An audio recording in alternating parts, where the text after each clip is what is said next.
grief in the time of Muharam to those who question them. Awais al-Qarni was of the people of Yemen. His mother would never allow him to visit Rasulullah. He would plead with her, my mother, please let me go and see Rasulullah. Never. Mother, please allow me to see his face. Never. Until eventually he writes a letter to Rasulullah and says, Ya Rasulullah, it is my honor if I could come and see you, but my mother never allows me to see you. Rasulullah replies back to him, listen to the honor of Rasulullah. He replies back to him by saying, seeing me is sunnah, whereas obedience to your mother is wajib. Seeing me is sunnah. Obedience to your mother is wajib. When your mother says you cannot see me, you cannot see me, even if you love me. Your expression of love from where you are is good. One day his mother allows him to go and see Rasulullah. But on what condition? On the condition that you do not get off your horse. You visit Muhammad, but when you put your hand down you can shake him. Don't get off your horse. He gets there. When he visits Rasulullah, he gets to Medina. He says, I've come to see Rasulullah. They say to him, Rasulullah is in Uhud. He says, what's the news? What is happening in Uhud? They reply, Rasulullah's teeth have been broken by the enemies in Uhud. In Uhud, when they left the mountain, Khalid ibn al-Walid and the rest of the opposition came round, attacked Rasulullah. On that day, Amir al-Mu'mineen, with a couple of other companions, defended Rasulullah. Yet Rasulullah on that day, his teeth had broken from the strike of one of the opposition. The hadith narrates, Awais al-Qarni picks up a rock and says, in honor of Rasulullah, I will strike my teeth.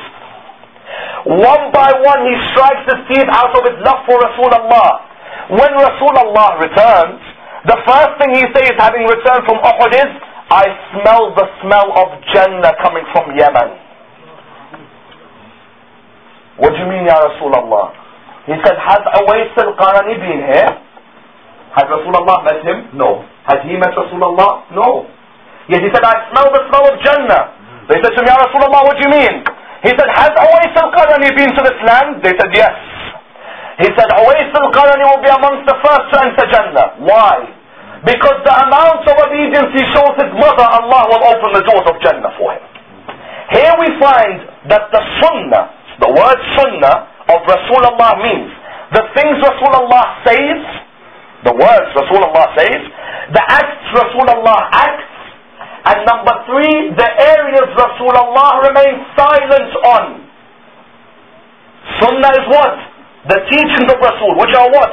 His words, his actions, and the areas he remains silent on. It is agreed in both schools in Islam. Rasulullah, when hearing about Awais al-Qarni, does not condemn the action, does not say the action, oh, this action was harmful to his teeth, why did he do it? On the contrary, he says Awais al-Qarni is amongst the first to enter Jannah. Therefore, what do we find? We find that the Qur'an, in prelude to the examination of this word grief, shows us many different examples. And that's why even biblically we find in the Bible, it is narrated that there were many forms of emotions of grief, many forms of mourning in the Bible pre-Rasulullah. Amongst them was a form of mourning known as chest beating. What was it? Chest beating. You might have come across that form of beating. When we look at chest beating in the Bible, there are 4 different passages in the Bible which look at chest beating.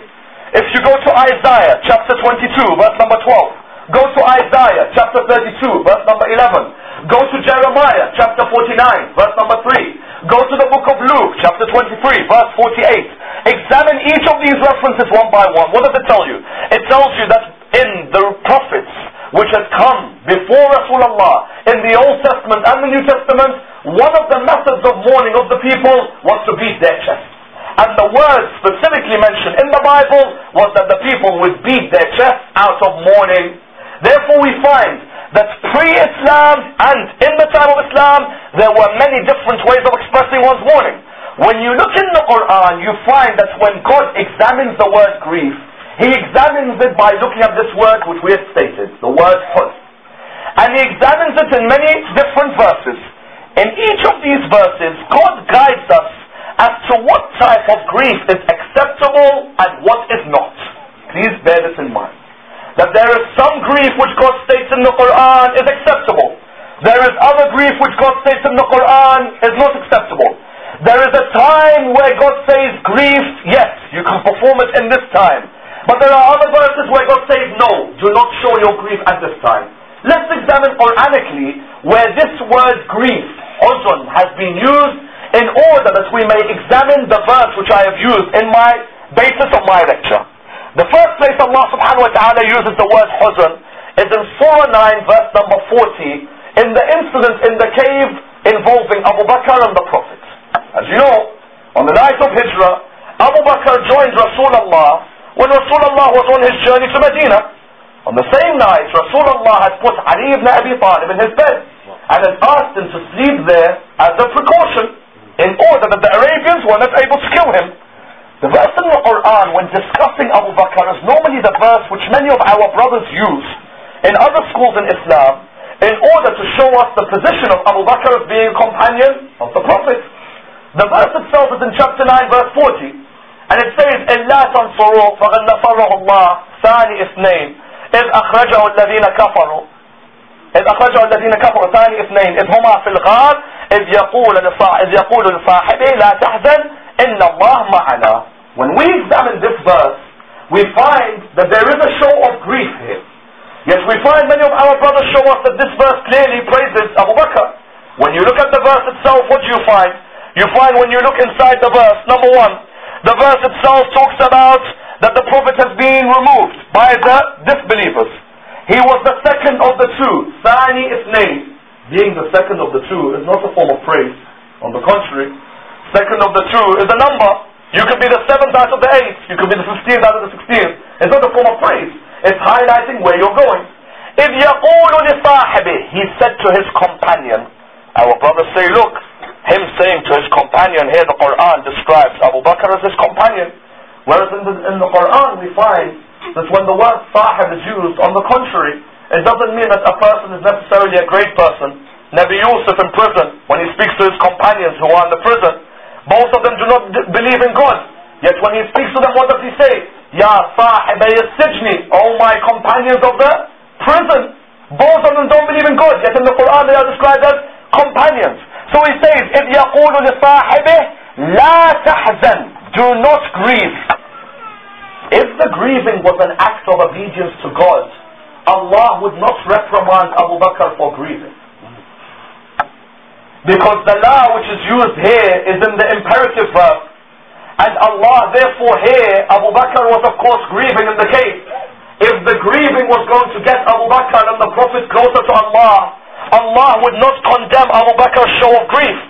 But Allah in this verse condemns him through Rasulullah by saying, do not grieve. Inna Allah ma'ana. Allah is with us.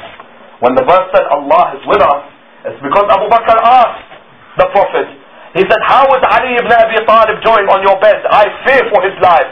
The Quran replied with the Prophet saying, do not worry, God is with us. Meaning Ali. So here what we find? We find this verse when the word grief has been used, God saying what? To Abu Bakr, do not grieve, because your grief in the cave is a sign of disobedience towards me. Here's one area. An area where you cannot grieve. In another verse in the Quran, when the word huzn is used, we find what?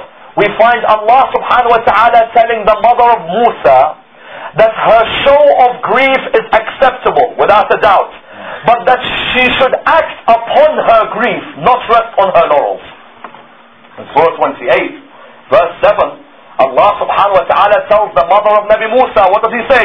He says, وَأَوْحَيْنَا إِلَىٰ أُمِّ مُوسَىٰ أَنْ أَرْضَعِيهِ فَإِذَا خِفْتِ عَلَيْهِ فَأَلْقِيهِ فِي الْيَمِّ وَلَا تَخَافِي وَلَا تَحْزَنِي. Listen to the wording, please.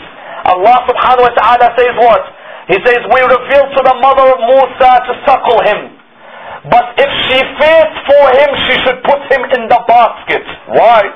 In those days, Pharaoh was killing every newborn male. He would go around the houses executing any newborn male. The mother of Musa, the Quran shows us that she was in extreme fear. Allah subhanahu wa ta'ala tells her, I recognize it's an innate nature for you to grieve. Do not worry. But don't sit on your grief. Act with your grief. What does he tell her? He tells her, put your son in the basket. فَلَا تَخَافِي وَلَا تَحْزَنِي إِنَّا رَادُوهُ إِلَيْكِ وَجَاعِلُوهُ مِنَ الْمُرْسَلِينَ. Do not fear, do not grieve. we will return him to you, and we will make him one of our messengers. What do we find? When Nabi Musa was caught by Asiya, and Asiya wanted to suckle him, did he suckle from her? No.